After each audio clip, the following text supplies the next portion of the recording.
बिस्मिल्लाहिर्रहमानिर्रहीम। कल हमने अपने चैनल पर एक वीडियो लोड की थी जिसके अंदर उस मजलिस के अंदर हमारे मदरसे के सरपरस्त आला हज़रत मुफ्ती मोहम्मद यूसुफ साहब दामत बरकातुहुल आलिया तशरीफ़ लाए थे। तो उस मजलिस में हमने एक मसले की वजाहत उनसे करवाना थी। तो हज़रत ने जो बात इरशाद फरमाई थी कि मेरा मौक़िफ़ ये है कि इस तरह का जो निकाह किसी भी जगह, सिर्फ़ तालीमी इदारों के बाद में किसी भी जगह पे अगर इस नीयत से निकाह किया जाता है कि हम कुछ वक्त के लिए अपने जिनसी ख्वाहिशात को और जिनसी तस्कीन को मुकम्मल करने के लिए निकाह कर लें तो वो निकाह नाजायज़ है। तो मैंने भी अर्ज़ किया था कि हज़रत जैसे आपकी राय है हमारा भी तकरीबन उसी तरह का ज़हन बन रहा है कि ये इसको इस निकाह को निकाह नहीं कहेंगे, ये नाजायज़ निकाह है। इस पर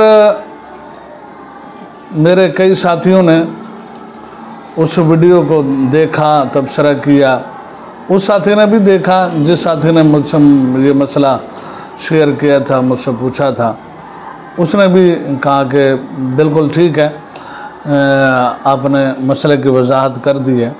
उसने एक बात ये भी कही कि आप हजरात ने उस मसले के अंदर इसकी तरफ इशारा किया कि उन दोनों की नीयत ये होती है कि हम तालीम ख़त्म करने के बाद वो वालिदैन से बात करेंगे। अगर वालिदैन ने इजाज़त दे दी तो उस निकाह को कंटिन्यू रखेंगे और अगर इजाज़त ना दी तो फिर तलाक दे देंगे। ये बात आप यानी वो साथी कह रहा था कि आप ये बात भी ख़ुद कर रहे हैं, वगरना वो जो आकिदैन हैं, लड़का और लड़की निकाह करने वाले, उनका ख़ुद अपना इरादा ये होता है कि हम सिर्फ़ पढ़ाई की हद तक, यानी जितने हद तक यहाँ मौजूद हैं यूनिवर्सिटी में, बस उतने हद तक अपने रिलेशनशिप रखेंगे।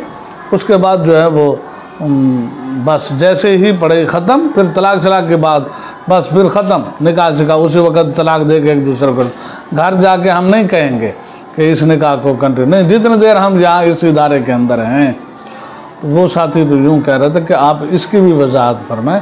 वो घर जाके यानी तलाक, ये तो उनका इरादा ही नहीं होता कि हम जाके इस आगे जो है वो तालीम मुकम्मल कर लेने के बाद या इस काम जिस काम के लिए आए हुए हैं वो काम मुकम्मल कर लेने के बाद इसको हम कंटिन्यू रखेंगे निकाह को, नहीं, उनका इरादा ही नहीं है। बस उनका इरादा इतना ही है कि जैसे ही ये हमारा वक्त मुकम्मल होगा तो हमारा काम मुकम्मल होगा, उसके बाद हम तो बस तलाक दे के एक दूसरे से अलहदगी इख्तियार। तो बात तो बिल्कुल वाज़ेह है। तो इसको निकाह कहना, ये निकाह की भी बेहुरमती है, निकाह की भी तज़लील है और ऐसे ही निकाह के मकासद के भी बिल्कुल ख़िलाफ़ है। और इसके लिए मैं ये भी अर्ज़ करूं कि चूँकि हमारे बहुत सारे साथियों को इस पर एतराज़ था और शायद होगा भी सही कि जब शराइत सारी पाई जा रही हैं, निकाह की सूरत भी मौजूद है और गवाह भी मौजूद हैं, उधर से आकला बालगा और इधर से आकिल बालिग, सारे वो ख़ुद शरीयत ने इख्तियार दिया है कि वो अपना निकाह खुद कर सकते हैं, वो वली ना भी हों वहाँ पर, तो वो कल वाली बात। तो उसके लिए मैं फिर दोबारा आप हज़रात के सामने अर्ज़ करूं कि हमने भी कुछ जस्तजू की और तलाश की कि तो हमें बिनोरी टोन का एक फ़तवा हमारे सामने आया। वो फ़तवा मैं आप हज़रात के गोश गुज़ार करना चाहता हूँ। आप उस फतवे को सुने मैं उस फतवे को अगर मुकम्मल पढ़ूँगा हवाला जात के साथ तो शायद बहुत ज़्यादा वक्त लग जाए, वीडियो भी बहुत ज़्यादा लंबी हो जाएगी। इसलिए मुनासिब ये समझता हूँ कि जो मोटे मोटे पॉइंट हैं, उन्वानात हैं, बस वो आपके सामने रखूँ ताकि वो मुफ्ती साहब का जो मौक़िफ़ कल आपके सामने आया था वो उसकी तायद हो जाए उस फतवे के ज़रिए। उसके अंदर जो फतवे के अंदर जो बात लिखी हुई थी, बिनोरी टाउन का जो फतवा है, उन्होंने इस तरह की सूरत को निकाह मिस्यार का नाम दिया है। निकाह मिस्यार, मीम सीन या लिफ या और आगे रा, ठीक है।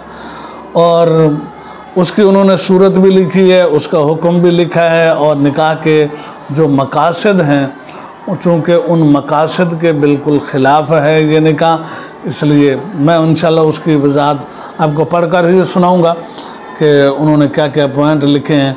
सिर्फ एक बात अर्ज़ करता हूँ कि कुरान मजीद की जो आयत है निकाह के मुताल्लिक़ कि मुहसनातिन गैर मुसाफ़िहातिन वला मुत्तखिज़ाति अख़दान, ये सूरत उन-निसा की एक आयत का एक हिस्सा है।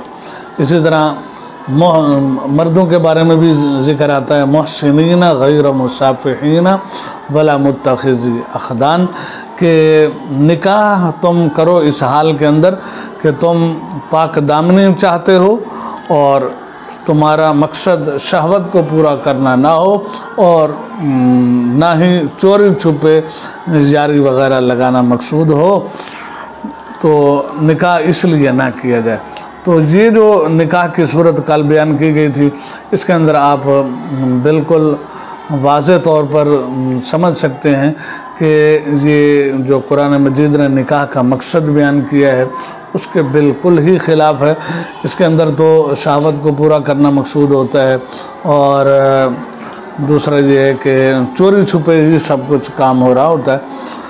इसलिए निकाह की इस रूह और इस मकसद के ख़िलाफ़ होने की वजह से इसको, इस सूरत को निकाह का नाम दिया ही नहीं जा सकता। अब मैं वो मसला पढ़ के सुनाता हूँ जो बिनोरी टाउन जामिअतुल उलूमुल इस्लामिया बिनोरी टाउन कराची की तरफ से जो फतवा जारी हुआ है। उन्होंने लिखा है जी, निकाह मिस्यार, इसको ज़िवाज मिस्यार भी कहते हैं। निकाह मिस्यार को ज़िवाज मिस्यार भी कहते हैं। इसकी सूरत ये है कि कोई मर्द हालत सफ़र में या मुलाजमत के लिए किसी दूसरे मुल्क में चला जाए और उसे वहाँ अपनी तबीही ख्वाहिश को पूरी करने की आदत हो तो तलाक़ की नीयत से वहाँ निकाह कर ले, यानी दिल में ये सोचे जब साल 2 साल बाद वापस चला जाऊँगा तो फिर उस वक़्त तलाक़ दे दूँगा। ये निकाह मिस्यार की सूरत है, आप गौर कर सकते हैं। बिल्कुल ये वही सूरत है जो कल हमने आप हज़रात के सामने रखी थी कि भाई जितने देर हम यहाँ तालीम हासिल कर रहे हैं उतने देर हमारा निकाह रहेगा, उसके बाद जो है वो तलाक़ दे के चले जाएंगे। तो इसके अंदर उन्होंने मज़ीद ये बात भी लिखी कि निकाह का जो बार है वो मर्द पर कम से कम डालने की खातिर औरत जो है वो नान नफ़का और साथ रहने के हक़ वगैरह से भी दस्तबरदार हो जाती है। लिहाजा यानी इस सूरत के अंदर जब वो निकाह करते हैं तो औरत ये कहती है कि मैं तुमसे हक़ मार लूँगी, लड़की जो है वो ये कहती है ना मैं तुमसे हक़ मार लूँगी और ना ही कोई ख़र्चा वगैरह लूँगी, बस हम साथ रहेंगे, जब मौका मिला तो मेल मिलाप हो जाएगा, फिर उसके बाद जो है वो। और चुनाचे वो इस अमल को जवाज़ का जामा पहनाने के लिए ज़ाहरी तौर पर निकाह की जो शराइत और अरकान यानी इजाब व कबूल, गवाह, महर वगैरह का लिहाज रखते हैं ताकि निकाह की जो ज़ाहरी सूरत है वो मुयस्सर आ जाए। इसका हुक्म उन्होंने लिखा, निकाह मिस्यार का हुक्म ये है कि ये जायज़ नहीं है और जायज़ ना होने की कई वजूहात हैं।